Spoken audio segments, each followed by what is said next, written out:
नमस्कार दोस्तों, आप सभी का स्वागत है आज की इस वीडियो में। इस वीडियो में हम जीएस पॉइंटर के 10,000 क्वेश्चंस पीवाईक्यू बेस्ड करेंगे, तो वीडियो को ध्यान से देखें। ये उस सीरीज का पहला पार्ट है, तो चलिए वीडियो को स्टार्ट करते हैं। इसमें पहली सीरीज में हम भौतिक विज्ञान के क्वेश्चंस पीवाईक्यू बेस्ड करेंगे, तो इसमें पहला क्वेश्चन हो जाएगा। आप सभी लोग देख सकते हैं ये सारे क्वेश्चंस विभिन्न एग्जामों में पूछे जा चुके हैं, तो सारे क्वेश्चन वेरी इंपॉर्टेंट हैं। पहला क्वेश्चन है, प्रकाश वर्ष के मापन की इकाई क्या है? तो ये है, एक वर्ष में निर्वात में प्रकाश द्वारा चली गई दूरी को प्रकाश वर्ष कहते हैं। ये एक दूरी का मात्रक है। अगला क्वेश्चन है, एक हार्स पावर लगभग ... वाट के बराबर होता है। ये होता है 746 वाट के बराबर। प्रतिरोध की एसआई इकाई क्या है? इसकी एसआई यूनिट हो जाएगी ओम। विद्युत शक्ति की वाणिज्यिक इकाई क्या है? ये हो जाएगा किलोवाट आवर। अगला है, अदिश राशि क्या है? तो ये हो जाएगा कार्य, जिसमें केवल परिणाम होता है, दिशा नहीं होती, उसे अदिश राशि कहते हैं। जिसमें परिणाम एवं दिशा दोनों होती है, उसे सदिश राशि कहते हैं। प्रतिबल स्ट्रेस की एसआई इकाई क्या हो जाएगी? तो वो हो जाएगी पास्कल। मतलब ये दाब का भी मात्रक होता है। आयतन की एसआई इकाई क्या हो जाएगी? घन मीटर। और समय की एसआई यूनिट ये हो जाएगी सेकेंड। अगला है, चुंबकीय प्रेरण का एसआई मात्रक क्या हो जाएगा? टेस्ला। किसी संगीत यंत्र की ध्वनि तीव्रता मापी जाती है, ये मापी जाती है डेसिबल से। आवृत्ति मापने की इकाई का नाम क्या है? ये हो जाएगा हर्ट्ज। पराध्वनिक गति का मापांक किया जाता है, ये किया जाता है मैक संख्या से। एसआई पद्धति में बल फोर्स का मात्रक क्या हो जाएगा? ये हो जाएगा यूनिट। अगला है, वायुमंडलीय दबाव की इकाई क्या हो जाएगी? ये हो जाएगी बार। अगला है, कार्य तथा ऊर्जा की इकाई क्या है? ये हो जाएगा जूल। डायनेमिक संयनता की एसआई यूनिट क्या हो जाएगी? ये हो जाएगी पास्कल सेकेंड। और शक्ति का मात्रक क्या हो जाएगा? जूल प्रति सेकेंड। ये सभी क्वेश्चंस पीवाईक्यू बेस्ड हैं। अगला है, दाब की इकाई क्या है? ये हो जाएगी पास्कल। बिजली के करंट का एसआई यूनिट क्या हो जाएगा? एम्पियर। माप इकाइयों की सीजीएस प्रणाली की परिभाषा क्या होगी? तो सी से सेंटीमीटर, जी से ग्राम, एस से सेकंड हो जाएगा। अगला है, 1 वोल्ट बराबर होता है, ये होता है 1 जूल प्रति कूलाम के। कार्य, गतिज ऊर्जा, स्थितिज ऊर्जा, ये हैं अदिश राशियाँ। तरंग दैर्घ्य की इकाई क्या हो जाएगी? मीटर। वह उपकरण जिसे परिपथ में हमेशा श्रेणी क्रम में जोड़ा जाता है और इसके माध्यम से परिपथ में विद्युत प्रवाह को मापा जाता है, उसे क्या कहते हैं? एमीटर कहते हैं। इससे विद्युत धारा मापी जाती है।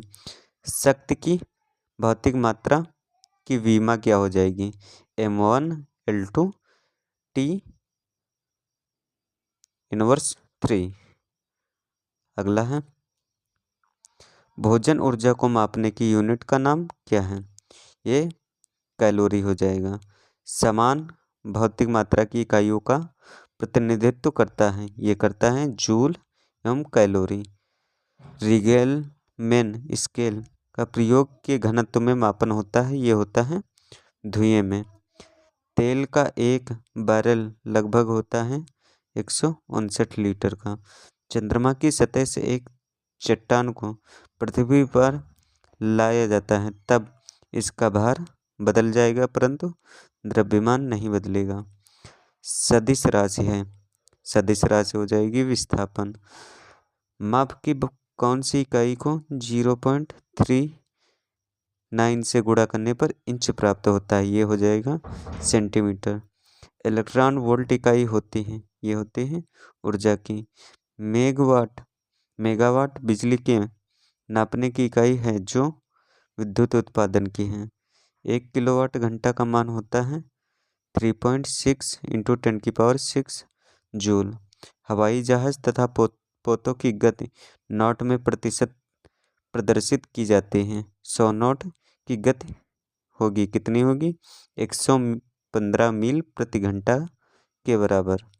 अगला है वायु की गति नापी जाती है, ये नापी जाती है एनीमोमीटर से। दूरी की इकाई नहीं है, ये क्या नहीं है?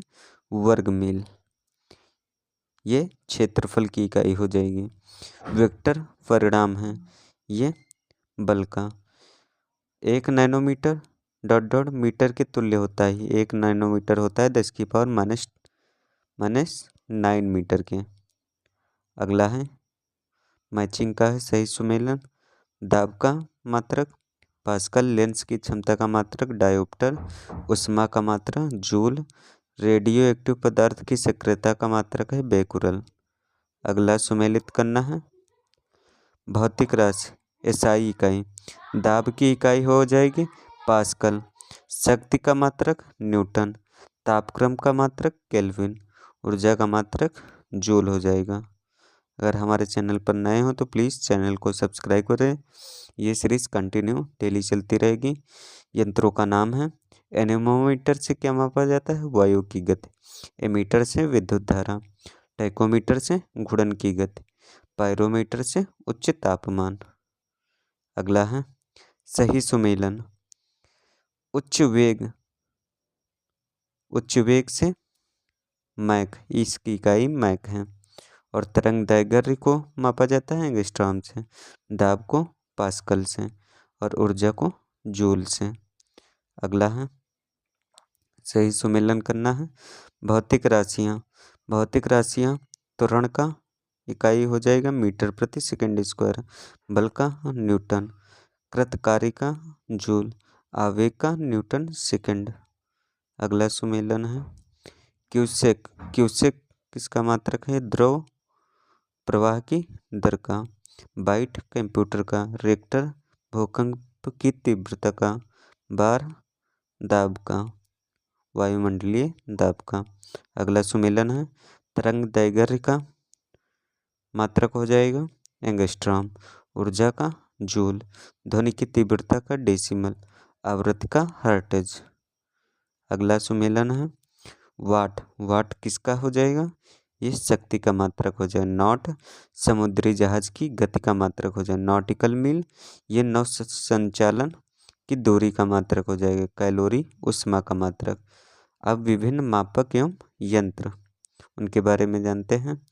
ये द्रव का घनत्व मापने के लिए डॉट उपकरण का प्रयोग किया जाता है। ये किया जाता है पिक्नोमीटर का, द्रवों का घनत्व मापने के लिए। वायुमंडल में आर्द्रता को मापने के लिए उपयोग किया जाता है हाइग्रोमीटर का। अगला देखते हैं दूध का घनत्व मापने के लिए प्रयुक्त किया जाता है, ये लैक्टोमीटर का प्रयोग किया जाता है। रेडियो धर्मिता मापी जाती है, ये गीगर मोलर काउंटर के द्वारा मापी जाते हैं। सागर की गहराई को मापने के लिए डॉट का उपकरण इस्तेमाल किया जाता है, ये किया जाता है फैदोमीटर, कहीं का फैदोमीटर लिखा होता है।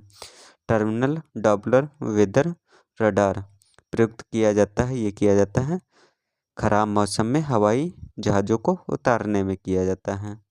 अगला है वह यंत्र जिसका उपयोग अवशोषित या विकसित ऊष्मा को मापने के लिए किया जाता है, ये किया जाता है कैलोरीमीटर का। वर्षा को मापने के लिए डॉट उपकरण का प्रयोग किया जाता है, जिसमें वर्षा की पानी का इकट्ठा करने के लिए शीर्ष पर एक फनल के साथ मापने वाला सिलेंडर होता है, ये कौन सा होता है? Rain gauge. BMI की गणना के लिए सूत्र है, क्या है? वजन अपान लंबाई स्क्वायर, इसका हो जाएगा किलोग्राम अपान मीटर स्क्वायर। अन्वेषण के दौरान झूठ पकड़ने के लिए प्रयोग किया जाता है, इसमें कौन कौन से टेस्ट हो जाएंगे? एक हो जाएगा नार्को टेस्ट, एक होता है ब्रेन मैपिंग टेस्ट, एक होता है पॉलीग्राफ टेस्ट। वह उपकरण जिसका उपयोग मानचित्र पर दूरी मापने के लिए होता है, ये होता है ओपिसोमीटर का प्रयोग, मानचित्र पर दूरी मापने के लिए। अगला है वायु दाब को नापने वाला उपकरण कौन सा हो जाएगा? बैरोमीटर। अति सूक्ष्म समय अंतराल नैनो सेकंड से कम नापने के लिए प्रयोग किया जाता है परमाणु घड़ी का। अगला हो जाएगा पायरोमीटर कहा जाता है, ये विकिरण तापमापी है। और पायरहेलियोमीटर का उपयोग किया जाता है, ये किया जाता है सोलर रेडिएशन को मापने के लिए, अत्यधिक उच्च ताप को मापने में प्रयोग किया जाता है, इसका प्रयोग किया जाता है पायरोमीटर का। अगला है वह थर्मामीटर जो 2000 डिग्री सेल्सियस मापने हैं तो उपयुक्त होता है, ये होता है पूर्ण विकिरण पायरोमीटर का। सोनार अधिकांशतः प्रयोग में लाया जाता है, ये लाया जाता है नौ संचालकों द्वारा। अगला है भूकंप की तीव्रता का मापन किया जाता है, ये किया जाता है सिस्मोग्राफ से। अगला है कलाई घड़ियों में प्रदर्शित युक्तियों में एवं पॉकेट कैलकुलेटरों में प्रयुक्त होते हैं, ये होते हैं ध्रुव क्रिस्टल। रक्त दाब मापने के लिए ये यंत्र का प्रयोग किया जाता है, ये किया जाता है स्फेग्नोमैनोमीटर का। डॉक्टरों द्वारा प्रयुक्त होने वाला स्टेथोस्कोप किस सिद्धांत पर कार्य करता है? यह है ध्वनि तरंगों के परावर्तन पर। अगला है ऑक्सीनोमीटर का प्रयोग किया जाता है, ये किया जाता है पौधों की वृद्धि दर नापने के लिए ऑक्सीनोमीटर का। पारे का साधारणतः तापमापी यंत्रों में प्रयोग किया जाता है, यह क्योंकि इसकी विशेषता है क्या है? उच्च क्वथनांक। अगला है वस्तु की ऊंचाई नापने के लिए प्रयुक्त होता है, ये प्रयुक्त होता है एक सेक्सटेंट। प्रकाश की तीव्रता नापने के लिए किस उपकरण का प्रयोग किया जाता है? ये किया जाता है लक्स मीटर का, प्रकाश की तीव्रता मापने के लिए। अगला है आमतौर पर समुद्र की गहराई मापी जाती है, ये फैदोमीटर से मापी जाती है और इसकी इकाई होगी फैदम। अगला है झूठ का पता लगाने में पॉलीग्राफ जब सवालों के उत्तर दिए जाते हैं तो यह माप करता है, किसकी माप करता है? यह मस्तिष्क की सक्रियता एवं हृदय की गति का माप करता है। डॉक्टर के स्टेथोस्कोप में ध्वनि बढ़ जाती है, इसका कारण है ध्वनि का परावर्तन। सोनोग्राफी में तरंगे किरणें प्रयुक्त होती हैं, ये होते हैं पराश्रव्य तरंगे। विद्युत प्रतिरोध को मापने के लिए निम्न यंत्र का प्रयोग किया जाता है, ये किया जाता है ओम मीटर का प्रयोग। अब सुमेलित करना है उपकरण। अमीटर का प्रयोग विद्युत धारा मापने के लिए किया जाता है। हाइग्रोमीटर का उपयोग सापेक्ष आर्द्रता मापने के लिए। बैरोमीटर का उपयोग दाब के लिए। स्प्रिंग तुला का प्रयोग भार मापने के लिए किया जाता है।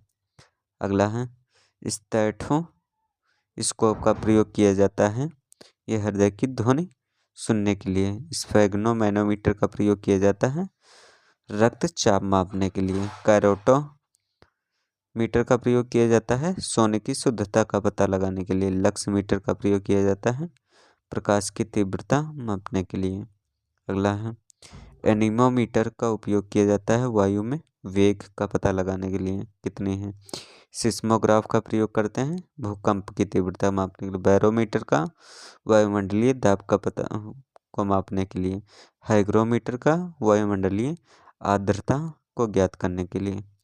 अगला है यांत्रिकी एवं गुरुत्व की अधीन गतियाँ। ढालू सड़क पर पत्थर लुढ़काना ऊर्ध्व ऊपर की ओर उठाने से अधिक आसान होता है, क्योंकि पत्थर को लुढ़काने में किया गया कार्य उसे उठाने की अपेक्षा कम होता है, इसलिए। और ध्वनि नदी का बहता हुआ जल डॉट डॉट प्रकार का ऊर्जा संवहन करता है। यह नदी का बहता हुआ जल जो है ये गतिज ऊर्जा का कार्य करता है। जेट इंजन डॉट डॉट के आधार पर काम करता है, ये करता है रैखिक संवेग संरक्षण के नियम पर। विसर्पी घर्षण होता है, ये होता है सीमित घर्षण से थोड़ा कम होता है। एक साधारण लोलक की समय सीमा निर्भर करती है, ये निर्भर करती है लोलक की लंबाई पर। गति जो कुछ समय के बाद खुद को दोहराते उसे क्या कहते हैं? कहते हैं आवधिक गति। स्थिर गति से दौड़ रही एक रेलगाड़ी में बैठा यात्री लंबवत ऊपर की दिशा में गेंद फेंकता है तो वह गेंद हमेशा गिरेगी यात्री की हाथों में। अगला है, अप्रयुक्त किताब 2 वर्षों के लिए शेल्फ पर बनी रही जब तक उसे हटाया नहीं गया। यह एक उदाहरण किसका है? न्यूटन के प्रथम नियम का, जिसे जड़त्व का नियम भी कहते हैं। अगला है, वह वेग जिससे उपग्रह पृथ्वी की गुरुत्वीय गति से बाहर निकल जाए उसे क्या कहते हैं? पलायन वेग। ये होता है 11.2 किलोमीटर प्रति सेकंड। अगला है, एक सितार में ध्वनि तरंगे उत्पन्न होते हैं, ये कौन सी होती है? अप्रगामी एवं अनुप्रस्थ प्रकार की।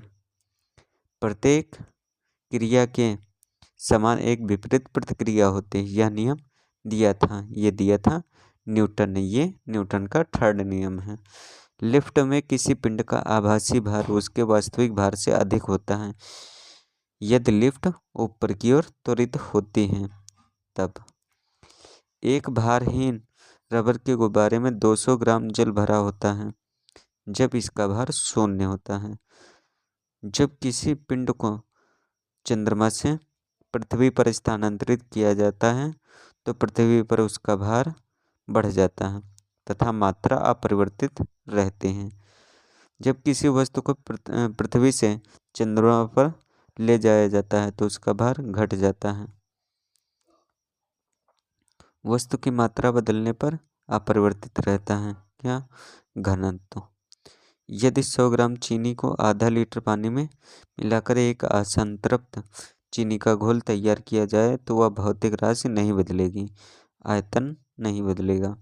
लोलक घड़ियों में सुस्त हो जाते हैं क्योंकि लोलक की लंबाई बढ़ जाती है जिससे इकाई दोलन में लगा हुआ समय बढ़ जाता है। इसलिए जब कुएं से पानी की बाल्टी को ऊपर खींचते हैं तो हमें महसूस होता है कि बाल्टी पानी की सतह से ऊपर भारी हो गई है। पीसा की झुकी हुई मीनार गिर नहीं जाती क्योंकि गुरुत्वीय केंद्र से जाने वाली ऊर्ध्वाधर लाइन तल के अंदर रहती। इसलिए समान गति में से जा रहे हवाई जहाज से यदि एक बम नीचे गिराया जाता है तो वह बम के नीचे पहुंचने तक हवाई जहाज की स्थिति क्या होगी? यह होगी बम के ठीक ऊपर। प्रेशर कुकर के अंदर का उच्चतम ताप निर्भर करेगा ऊपर के छेद का क्षेत्रफल एवं उस पर रखे गए वजन पर। हवाई जहाज से यात्रा करते समय पेन से स्याही निकलने लगती है क्योंकि वायु दाब कम हो जाता है। इसलिए रॉकेट कार्य करता है, ये कार्य करता है संवेग संरक्षण के सिद्धांत पर। यदि पृथ्वी का गुरुत्वाकर्षण बल अचानक लुप्त हो जाता है तो परिणाम होगा वस्तु का भार 0 हो जाएगा परंतु द्रव्यमान वही रहेगा। यदि पृथ्वी और सूर्य की दूरी जो है उनके स्थान पर दोगुनी होती है तो सूर्य द्वारा पृथ्वी गुरुत्वाकर्षण बल जो पड़ता है वह होता है, क्या होता है? अब जितना है उसका चौथा भाग रह जाएगा। किसी वस्तु का भार क्या है? ध्रुव पर अधिक होता है। लोहे की एक गेंद जिसका पृथ्वी पर भार 10 किग्रा है का अंतरिक्ष में भार होगा 0 होगा। मानव शरीर का भार अधिकतम होता है, ध्रुवों पर अधिकतम होता है। वायुमंडलीय दाब का अचानक गिरना क्या इंगित करता है? कि तूफान आएगा। एक व्यक्ति स्थिर जल में नाव पर खड़ा होता है, यदि वह किनारे की ओर चले तो नाव क्या होगी? किनारे से दूर बढ़ेगी। पानी से भरे एक बीकर में एक फल का टुकड़ा, बर्फ का टुकड़ा तैर रहा है। जब संपूर्ण बर्फ पिघल जाएगी तो पानी की सतह अपरिवर्तित रहेगी। अगला है, एक व्यक्ति चलती रेलगाड़ी में इंजन की ओर मुँह करके बैठा है। वह एक सिक्का उछालता है जो उसके पीछे गिरता है, तो रेलगाड़ी चल रही है आगे गतिवर्धक के साथ। नदियों में पानी के बहाव के लिए जिम्मेदार क्या है? ये घर्षण बल जिम्मेदार है। अगला है, पानी का घनत्व अधिकतम होता है 4 डिग्री सेल्सियस पर। जल का अधिकतम घनत्व होता है, यह होता है 277 केल्विन पर। जब एक ट्रेन जैसे ही चलना आरंभ करती है तो उसमें बैठे यात्री आगे की ओर झुक जाते हैं। कारण क्या है? स्थिरता का जड़त्व, जड़त्व का नियम कार्य करता है, न्यूटन का फर्स्ट नियम। वह शक्ति में ऊर्जा का रूप जो विद्युत ऊर्जा में परिवर्तित होता है, ये होता है गतिज ऊर्जा। समुद्र में प्लावन करते हुए आइसबर्ग का समुद्र की सतह से ऊपर होता है, ये होता है 1/9 भाग। अगला है, अंतरिक्ष यात्री निर्वात में सीधे खड़े नहीं रह सकते क्योंकि ये गुरुत्व नहीं होता है। जब एक चलायमान वस्तु का वेग दोगुना हो जाता है तो उसकी गति ऊर्जा हो जाती है 4 गुनी। अगला है, एक अंतरिक्ष यान जो चक्कर लगा रहा है से एक सेब छोड़ा जाता है तो वह अंतरिक्ष यान के साथ उसी गति से गतिमान होता है। जब एक व्यक्ति उपग्रह में पृथ्वी के चक्कर लगाता है तो उसका द्रव्यमान अपरिवर्तित रहता है परंतु भार शून्य हो जाता है। अगला है, अपने कक्ष में एक उपग्रह बराबर पृथ्वी के चक्कर लगाता है। वह ऐसा करता है अवकेंद्रित बल के कारण। अगला है, सुमेलित करना विशेषताएं। शून्य द्रव्यमान न्यूट्रिनो का होता है। भिन्नात्मक चार्ज क्वार्क का होता है। भिन्नात्मक स्पिन होते हैं पॉजिट्रॉन की। इंटीग्रल स्पिन होते हैं बोसॉन की।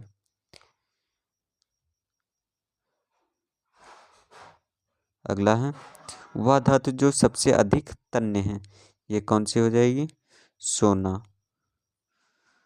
जल स्थानांतरण के सिद्धांत की खोज की है आर्किमिडीज ने। लोहे की एक छोटी गोली पानी में डूब जाती है जबकि जहाज जलयान पानी पर तैरता रहता है। यह सिद्धांत डॉट डॉट वैज्ञानिक के सिद्धांत पर आधारित है। ये आधारित है आर्किमिडीज के सिद्धांत पर। कणों की तरंग प्रकृति स्थापित की है ये डी ब्रोगली ने। ध्वनि की तीव्रता की इकाई क्या है? डेसिबल। अगला है, प्रतिध्वनि उत्पन्न करने का कारण क्या है? परावर्तन, ध्वनि का परावर्तन। जब किसी पदार्थ का तापक्रम बढ़ता है तब उसके अणुओं के मध्य गतिज ऊर्जा का मान बढ़ता है। जब किसी साबुन के बुलबुले को आवेशित किया जाता है तो घटित होता है, त्रिज्या बढ़ जाते हैं। अगला है, विभिन्न स्थानों पर भार का मान परिवर्तित होता है जबकि द्रव्यमान वही रहता है, ये स्थिर रहता है। एक कमजोर बल है जब तक कि अधिक द्रव्यमान प्रयुक्त ना हो। ये कौन सा बल हो जाएगा? गुरुत्वाकर्षण बल। अर्धचालक क्या है? सिलिकॉन। सिलिकॉन अर्धचालक है। साबुन के बुलबुले के अंदर का दाब वायुमंडलीय दाब से अधिक होता है।